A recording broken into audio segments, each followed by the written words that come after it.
کہ ہمیں سعودی عربیہ اور ایران کے درمیان ہم اچھے تعلقات دیکھنا چاہتے ہیں۔ اس کے ساتھ ساتھ جو پاکستان اور سعودی عربیہ کا اپنا رشتہ ہے اس کو مضبوط کرنے پر بات ہوگی۔ معیشت کی جو بہتری ہے اس کے اوپر اس میں مزید گفتگو جو ہے وہ آگے بڑھے گی۔ اسی دوران میں صرف آپ سے یہ کہنا چاہتا ہوں کہ جو ایشوز کل میں نے آج بڑی مجھے حیرت ہوئی ہے پی ایم ایل این کے کرٹیسزم کو دیکھ کے، ان کی تنقید کو دیکھ کے، جو وزیر اعظم صاحب نے زور دیا ہمارے جو سفراء ہیں ان کے اوپر، ہمارے جو ڈپلومیٹس ہیں ان کے اوپر، کہ آپ بیرون ملک پاکستانی خصوصاً جو لیبر کلاس ہے اس کے ساتھ آپ قریبی نہ صرف یہ کہ تعلق رکھیں بلکہ ان کی شکایات کا ازالہ ہونا چاہیے۔ یہ پہلی بار ہے کہ پاکستان کا وزیر اعظم ایک اشرافیہ کے مقابلے میں مزدوروں کے ساتھ کھڑا ہے، ایک طاقتور لوگوں کے مقابلے میں کمزور طبقے کے ساتھ کھڑا ہے۔ یہ ہمارا موٹو ہے، اور میں حیران ہوں کہ مسلم لیگ نون کے لیڈران بشمول شہباز شریف صاحب وہ یہ کہہ رہے ہیں کہ نہیں، آپ کو لیبر کی بات نہیں کرنی چاہیے تھی، اس سے ہماری بڑی سبکی ہوئی ہے۔ واقعات کی تفصیل دیکھیں جس کی نے وزیر اعظم کو مجبور کیا کہ وہ یہ بات کریں تو حیران کن ہے۔ زیادہ تفصیل میں آپ کو نہیں جاتا، لیکن صرف اتنا آپ کو میں بتاؤں کہ ایک امبیسی جس کے اوپر تحقیقات اب جاری ہیں، انہوں نے کیا کیا، ایک پاکستانی خاتون ایک گھر میں کام کرتی تھی، وہ اس کو مسلسل ریپ کیا جا رہا تھا، وہ مدد لینے امبیسی میں پہنچی، اور ہمارے وہاں پر جو صاحب ڈیل کر رہے تھے انہوں نے کہا کہ تمہاری پہلے 3 طلاقیں ہو چکی ہیں، کیوں نہ میں تمہیں پولیس کے حوالے کر دوں۔ وہ اتنی خوفزدہ ہوئی اس بات سے کہ وہ واپس اسی گھر میں چلی گئی جہاں پہ اس کے ساتھ زیادتی ہو رہی تھی۔ اگر اس رویے کے اوپر پاکستان کا وزیر اعظم بات نہیں کرے گا تو کون کرے گا؟ اگر پاکستان کے لیبر کے ساتھ، پاکستان کے غریب لوگوں کے ساتھ پاکستان کی حکومت اور پاکستان کا وزیر اعظم کھڑا نہیں ہو سکتا تو ہمیں حق ہی کیا ہے حکومت میں رہنے کا؟ آپ اوورسیز پاکستانیز کو ووٹنگ رائٹس دینے کے آپ خلاف ہیں، الیکٹورل ریفارمز میں اوورسیز پاکستانیز کو لانے کے آپ خلاف ہیں۔ ہم چاہتے ہیں کہ ایک ایسا نظام بنے جس میں الیکشن جو ہے اس کے اوپر تمام لوگوں کا اعتماد ہو، اس پر آپ تعاون کرنے کو تیار نہیں ہیں۔ تو مجھے بتائیے آپ کی سیاست آخر ہے کیا؟ میرے نظر میں اپوزیشن کو اپنے رویے پر نظر ثانی کی ضرورت ہے۔ پاکستان میں ہر وقت پولیٹیکل پوائنٹ سکورنگ مناسب نہیں ہے۔ اگر ہم نے اس ملک کو آگے لے کے جانا ہے، ہمیں اپنے غریب طبقوں کو اٹھانا ہوگا، ہمیں اپنے غریب طبقوں کو طاقتور طبقوں کے ساتھ لا کے کھڑا کرنا ہوگا، اور طاقتور طبقوں کو یہ احساس دلانا ہوگا کہ انہیں غریب طبقوں کی جو ذمہ داری ہے وہ انہیں ادا کرنی ہے۔ تو اس میں وزیر اعظم صاحب نے ایک سے زائد بار یہ بات کہی کہ انہیں جو وہ ڈپلومیٹس جو پاکستان کے لیے کام کر رہے ہیں ان کے اوپر فخر ہے۔ اسپیشلی اس کووڈ کے اندر کئی امبیسیز نے جس طریقے سے کام کیا، جس طریقے سے دنیا کی اس وقت یہ جو ماڈرن ورلڈ ہے اس کی سب سے بڑی ریپیٹریشن ہوئی، سب سے بڑی تعداد میں بیرون ملک پاکستانیوں کو پاکستانی امبیسیز نے باہر سے پاکستان لے کر کے آئے، جس طریقے سے ان کی مدد کی وہ بھی تاریخ کا حصہ ہے، اور اس کو ہم اپریشیٹ کیا ہے، اس کو وزیر اعظم نے اپریشیٹ کیا ہے۔ لیکن ایسے واقعات بھی ہیں جہاں پر امبیسی کے اہلکاروں نے پتھر رکھ کر امبیسی کے راستے بند کر دیے کہ کوئی لیبر امبیسی کے اندر نہ آ سکے۔ کیا ان کے خلاف کارروائی نہیں ہونی چاہیے؟ کیا وہ یہ اس دفعہ یہ پہلی بار ہوا ہے کہ ہماری جو بیرون ملک سے آنے والی ترسیلات ہیں وہ ہماری تجارت کے کل حجم سے بھی زیادہ ہو گئی، تو ان پاکستانیوں کی قدر کرنا ضروری ہے۔ اور میں میڈیا کے بھی جو کچھ آج اسپیشلی 1-2 ایلیٹ اخبار جو ہیں انہوں نے جس طریقے سے اس کو لیبر اینٹی لیبر ایک پوزیشن لی ہے، میں سمجھتا ہوں کہ یہ بڑی زیادتی کی بات ہے۔ پاکستان کے میڈیا کو پاکستان کے پولیٹیکل اشرافیہ کو ہمیں اپنے مزدوروں کے ساتھ کھڑا ہونا ہے, ہمیں اپنے عوام کے ساتھ کھڑا ہونا ہے. جہاں پہ اچھی چیز ہوئی ہے اس کو اچھا کہیں, جہاں بری چیز ہوئی ہے وہاں پہ برا کہیں. یہ کوئی ایک ایسی لڑائی نہیں ہے جس میں سارے لوگ ایک طرف ہیں اور دوسری طرف دوسرے لوگ ہیں. دوسری طرف آئیے, جو کل ہم نے دیکھا حلقہ 249 میں جس طرح کیا جب ہم ری ووٹنگ کی طرف جا رہے تھے تو ہم نے دیکھا کہ جس قسم کی وہاں پر ایک حالات سامنے آئے کہ کوئی سیل سلامت نہیں ہے, ہر ووٹ جو ہے وہ وہاں پہ ٹیمپر ہوا ہے, فارم 46 ہے نہیں. ہم پہلے دن سے ہی میں یہ گزارش کر رہا تھا کہ یہ ری پول کا کیس ہے, اس کو کاؤنٹنگ کا ووٹ نہیں ہے. اور مجھے خوشی ہے کہ اب PMLN اور باقی جماعتیں بھی یہی مطالبہ کر رہی ہیں کہ وہاں پہ ری پول ہونا چاہیے. اور یہ اس لیے ہو رہا ہے کہ ہماری سیاسی جماعتیں جو عمران خان کے انیشیٹو ہیں, جو پرائم منسٹر صاحب کا انیشیٹو ہے کہ آئیے اس سسٹم کو ریفارم کرتے ہیں, اس طرف سنجیدگی سے آگے نہیں بڑھ رہی. اگر وہ سنجیدگی سے آگے بڑھیں اور ہم ایک الیکٹورل سسٹم کو, انتخابی نظام کو خامیوں سے پاک کر لیں تو ہم ایک ایسا نتیجہ بھی لا سکیں گے جس کے اوپر تمام جماعتوں کا کنسنسس ہوگا. تو اس لیے میں ایک بار پھر سیاسی جماعتوں کو کہتا ہوں, ہم آپ کو اپروچ کرنے کو بھی تیار ہیں, ہم آپ سے بات کرنے کو بھی تیار ہیں. آپ سنجیدہ رویے کا مظاہرہ کریں. اپنے مقدمات جو ہیں آپ کے وہ سب کچھ نہیں ہیں, آپ کو اپنے مقدمے عدالتوں میں لڑنے ہوں گے. نظام کی اصلاح کے لیے ہم آپ سے بات کرنے کے لیے تیار ہیں. اور یہ جو ہمیں کامیابیاں انشاءاللہ اس معاشی محاذ کے اوپر مل رہی ہیں یہ انشاءاللہ جاری رہیں گی. کچھ تفصیلات اس کی رزاق داؤد صاحب سے میں درخواست کروں گا کہ ہمارے سامنے رکھیں. بسم اللہ الرحمن الرحیم. آپ لوگوں کو یاد ہوگا کہ اکتوبر 2019 میں کیبنٹ نے اپروو کیے تھے یہ ہماری ای کامرس پالیسی.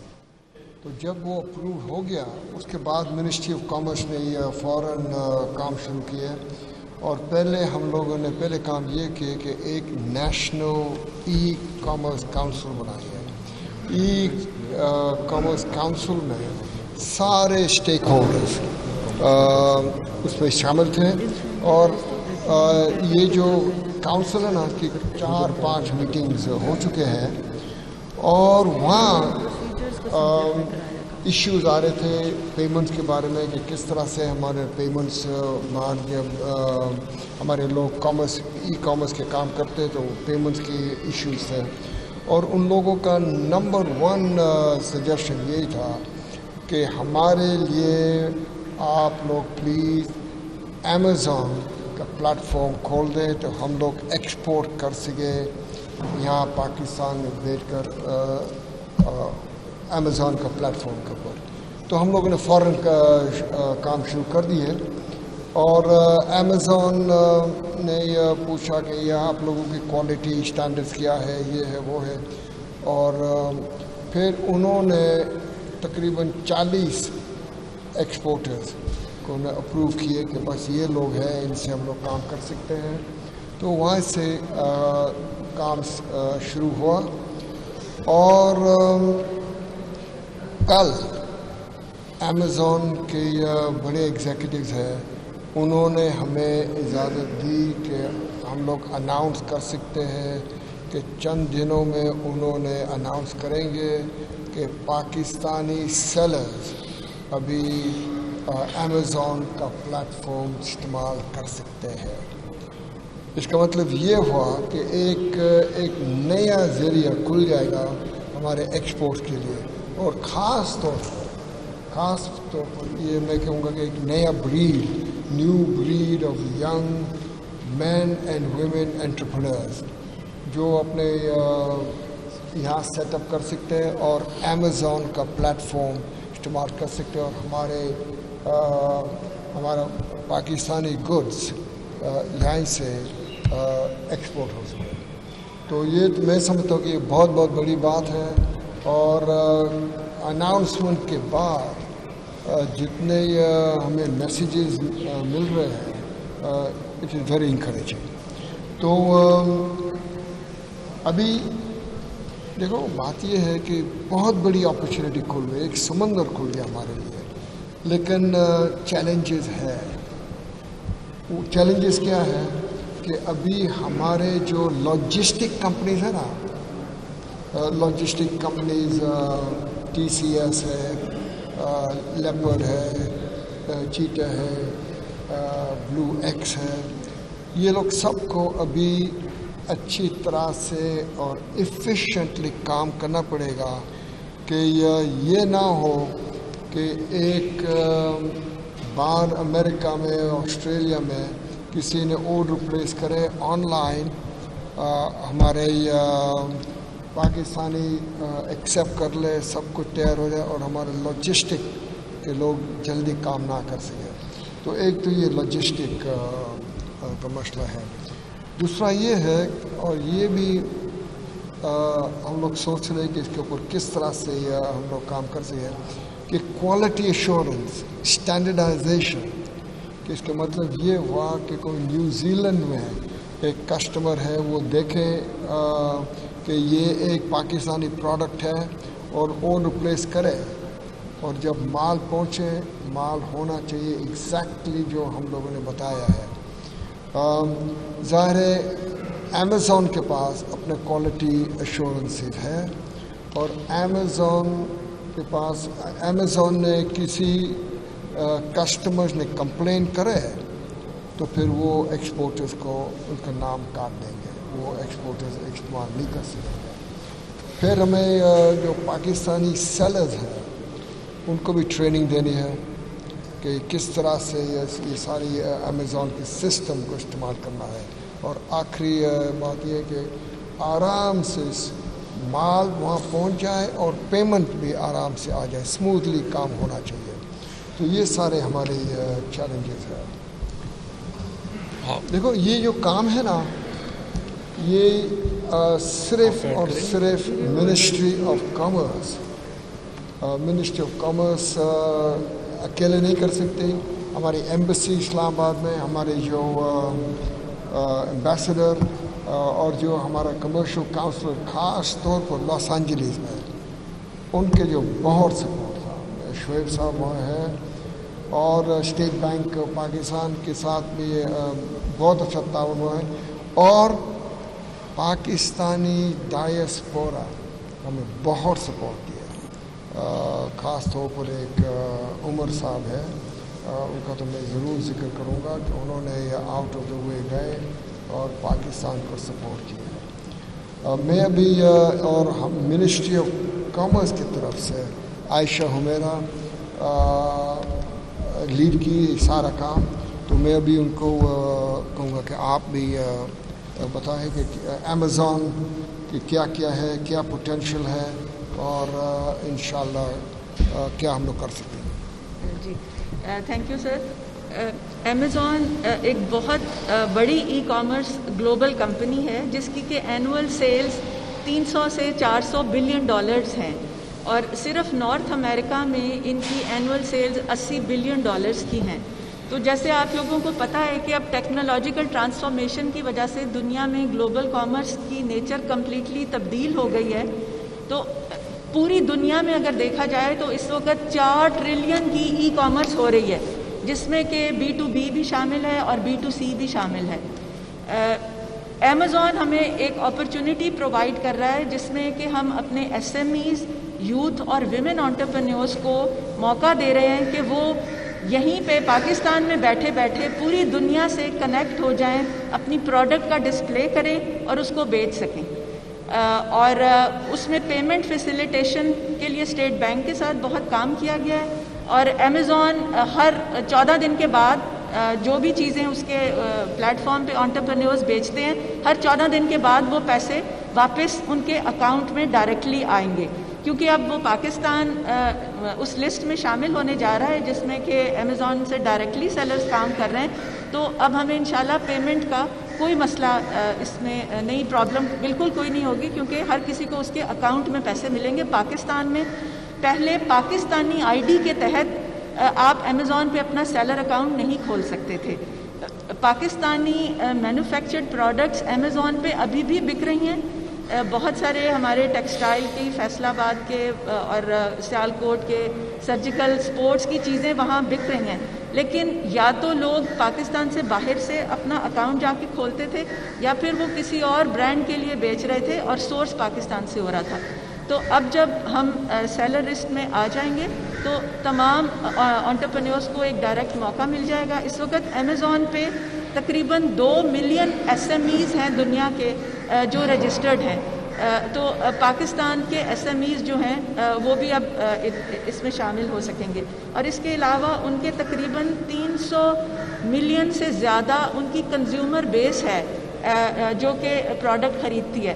اور امیزون کے ماڈل میں یہ ایک بہت اہم چیز ہے کہ وہ کسٹمر کو سب سے زیادہ پرائرٹی دیتے ہیں اور پھر وہاں سے بیکورڈز اپنا بزنس ماڈل بناتے ہیں. تو اس لیے کوالٹی بہت ہی زیادہ اہم ہوگی. اور جس طرح سے کہ آپ کو پتہ ہے اوبر کریم کے اوپر ریٹنگ بری ہو تو وہ ڈرائیور وہاں سے ہٹ جاتا ہے، تو اسی طرح سے جس کمپنی کی چیز خراب ہوگی اس کو امیزون بلاک کر دے گا. تو یہ ایک بہت ہی ذمہ داری کا کام ہے جس میں کہ ہمارے تمام انٹرپرینیورس کو کوالٹی کے اوپر بہت فوکس کرنا پڑے گا. جی اچھا، ایک چیز جو میں کہنا چاہتا ہوں، ایک بڑی خبر ہمارے صحافیوں کے لیے میں آج دینا یہ چاہتا ہوں کہ الحمدللہ کابینہ نے کل رات کو جرنلسٹ پروٹیکشن ایکٹ کی منظوری دے دی ہے. یہ ایک بڑا لینڈ مارک قانون ہے جو کہ ورکنگ جرنلسٹ کے لیے خصوصاً اور اسپیشلی جو ہمارے کیمرہ مین دوست کھڑے ہیں ان کے لیے اب یہ قانون ہے کہ جو آرگنائزیشن ہے جب بھی ان کو کسی کانفلکٹ زون میں جیسے کوئی دھرنا کور کرنے بھیجتے ہیں کرتے ہیں تو پوری وہ باؤنڈ ہیں ان کو اس قانون کے تحت سیفٹی ایکوپمنٹ دینے کے. اور اگر ان کو کوئی نقصان پہنچتا ہے تو آرگنائزیشن جو ہے اور مالکان جو ہیں they will be responsible for that, ان کو ذمہ دار ٹھہرایا جائے گا اس نقصان کا. دوسرا یہ کہ صحافیوں کو سورس پروٹیکشن دی گئی ہے کہ کوئی بھی صحافی ہے اس سے یہ نہیں پوچھا جا سکتا کہ اس کا سورس کون ہے. پہلے قانون میں نہیں تھا، اب اس کو قانون میں ڈال دیا گیا ہے. اس کے ساتھ ساتھ ایک پورا نیا جو ادارہ قائم کیا جا رہا ہے جو صحافیوں کی کمپلینٹس کو دیکھے گا اور اس کو جو ہے وہ حل کرے گا. تو جرنلسٹ پروٹیکشن ایکٹ جو ہے وہ ایک بڑی صحافیوں کے لیے ایک لینڈ مارک ہے پاکستان کے لیے. اس کے ساتھ ساتھ جو اور قوانین ہیں وہ بھی آ رہے ہیں، اس کی بھی ڈیٹیل تفصیل جو ہے. اور جو یہ میں بھی بتا دوں کہ ابھی بھی ہم نے عید کے لیے خصوصی طور کے اوپر تقریباً 40 کروڑ روپے کی پیمنٹ ابھی تک صرف فیڈرل گورنمنٹ سے ہم نے ریلیز کی ہے تاکہ عید کے اوپر کو تنخواہوں کا مسئلہ جو ہے وہ نہ ہو. اور مجھے امید ہے کہ جو آرگنائزیشنز ہیں وہ انشور کریں گی کہ یہ جو پیمنٹس ہیں وہ وقت کے اوپر ہوں. اور تیسری بات یہ ہے کہ میں یہ بھی کہنا چاہتا ہوں کہ انشاءاللہ اس سال ہم اپنی جو میڈیا ہاؤسز ہیں ان کو سپورٹ کرنے کے لیے ہم ایک بھرپور پروگرام جو ہے وہ لا رہے ہیں اور ایک میڈیا ڈیولپمنٹ اتھارٹی بھی ہم انشاءاللہ قائم کرنے جا رہے ہیں. وہ سیکنڈ فیز میں کچھ یہ سناپسس تھے جو میں نے کہا یہ ایک بڑی خبر ہے چونکہ جرنلسٹ پروٹیکشن کی، یہ بھی میں آپ کو دے دوں. Thank you. جی عمر.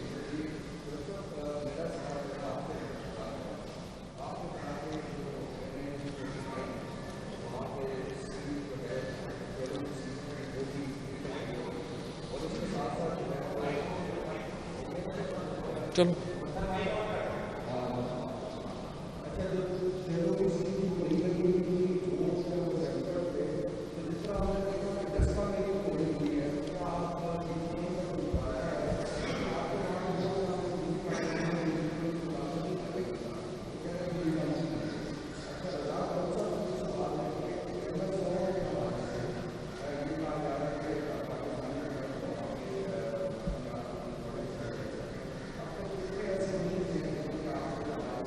ابھی تو 24 گھنٹے ہیں، ابھی تو 24 گھنٹے ہوں، ابھی تو 24 گھنٹے. SMEs تو بہت ہیں سر. سیالکوٹ سر اس میں ڈفرینٹ چیمبرز نے ہم سے آلریڈی رابطہ کیا ہے، خاص طور سے سیالکوٹ چیمبر نے بڑی انٹرسٹ کا وہ کیا ہے. اور پھر سمیڈا کے ذریعے ہم SMEs کے ساتھ رابطے میں ہیں. اور ماشاءاللہ پاکستان کے SMEs اب کافی سمجھدار ہو گئے ہیں. They are trying to understand this. اور ہم پورا TDAP کے ذریعے ایک اویئرنیس کیمپین چلائیں گے، ان کی ٹریننگ کریں گے. جی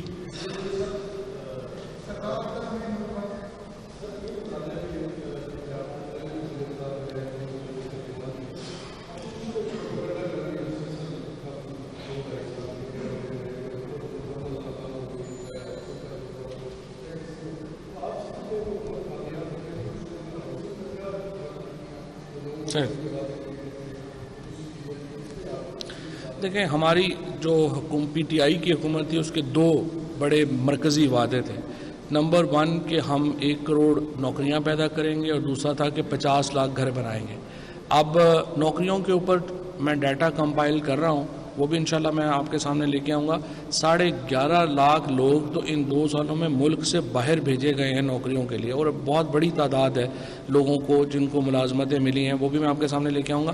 لیکن یہ جو اس وقت گھر ہے، میں آپ کو بتاؤں کہ نہ صرف یہ کہ ہزاروں گھر اس وقت سرکاری سیکٹر میں بن رہے ہیں، بلکہ اس کے ساتھ ساتھ 52 ارب روپے کی اپلیکیشنز وزیر اعظم ہاؤسنگ اسکیم میں آ چکی ہیں لون کے لیے، جو لوگ قرضہ لے کے اپنا گھر بنانا چاہتے ہیں، اور 12 ارب روپیہ اس میں سے ریلیز بھی کر دیا گیا ہے. سو انشاءاللہ اس سال آپ دیکھیں گے کہ ہم بہت بڑی تعداد میں جو گھر ہیں وہ یہاں پہ بننا شروع ہوں گے. اور اسی لیے آپ دیکھ رہے ہیں کہ کنسٹرکشن انڈسٹری پوری اوپر جا رہی ہے، اور سیمنٹ کی پرائسز جو ہیں وہ کی پروڈکشن ڈبل ہو گئی ہے.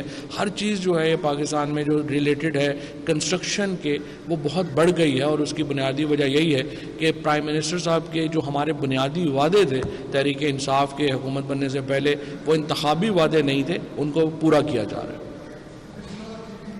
جی بس.